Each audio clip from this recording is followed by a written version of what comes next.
Bismillah. Assalamualaikum warahmatullahi wabarakatuh. Bismillah wassalatu wassalamu ala rasulillah wa ala alihi wa sahbihi ajma'in. Amma ba'du.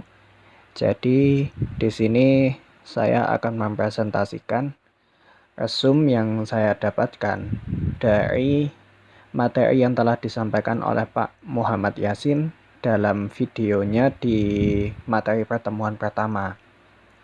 Dan di sini saya mencatat ada 4 poin penting dari materi yang disampaikan. Dan meskipun silabus kuliah yang disampaikan di awal bagi saya tidak perlu dimasukkan ya. Tapi karena yang 4 ini itu semuanya isinya materi pelajarannya saja. Jadi bismillah, langsung dimulai saja.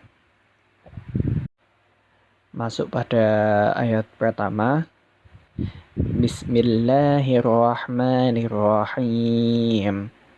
Nah, di dalam ayat ini ada perbedaan pendapat para ulama. Ini poin pertama saya yang saya catat, yakni ada perbedaan pendapat di antara para ulama.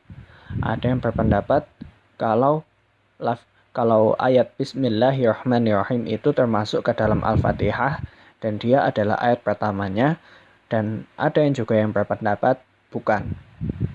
Karena Bismillah itu dianggap sebagai ayat tersendiri dan dia cuma dianggap sebagai pemisah surat.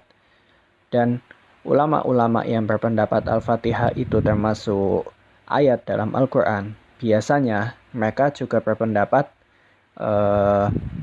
ayat ini wajib dibaca secara jahar ketika sholat jahar, seperti sholat maghrib, isya, ataupun subuh. Adapun untuk yang berpendapat bukan termasuk Al-Fatihah, maka biasanya menyuruh untuk membaca sir. Berarti sholatnya nanti dimulai dengan Alhamdulillahirabbil alamin langsung. Nah, tetapi setelah dilakukan pembahasan mendalam, para ulama sepakat bahwa mau dibaca jahar keras atau sir pelan itu sama saja, tidak ada masalah, dua-duanya sama-sama sah. Lalu poin kedua dan ketiga itu ada pada lafadz Alhamdulillahirabbil alamin, itu pada ayat kedua. Alhamdu itu adalah pujian, segala pujian bagi Allah. Kalau menurut artian Indonesia, alhamdu itu memiliki makna yang sama seperti asyukur, dan alhamdu itu biasanya digunakan untuk mengekspresikan rasa terima kasih yang lebih kuat, yang lebih dalam daripada asyukur. Dan para ulama juga memiliki perbedaan pendapat lagi pada lafadz ini, tapi pada masalah lain, yakni Alhamdulillahirabbil alamin ini atau lafadz hamdalah, ada yang berpendapat kalau dia ini adalah kalimat yang paling utama. Kenapa? Karena dia itu mengekspresikan bentuk rasa syukur atau rasa terima kasih yang sangat dalam dan sangat tinggi kepada Allah. Dan ada juga ulama yang berpendapat kalau la ilaha illallah itu lebih utama. Mengapa? Karena di dalamnya ada pengagungan atas ketauhidan Allah. Itu adalah poin ketiga yang saya catat.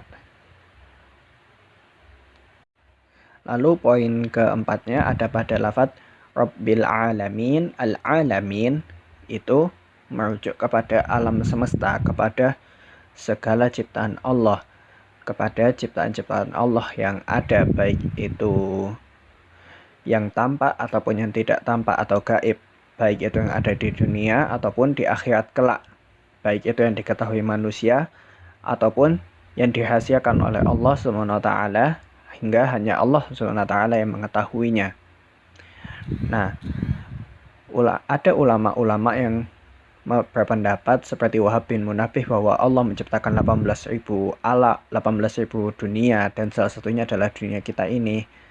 Terlepas dari itu semua, karena tidak bisa dibenarkan atau disalahkan, ada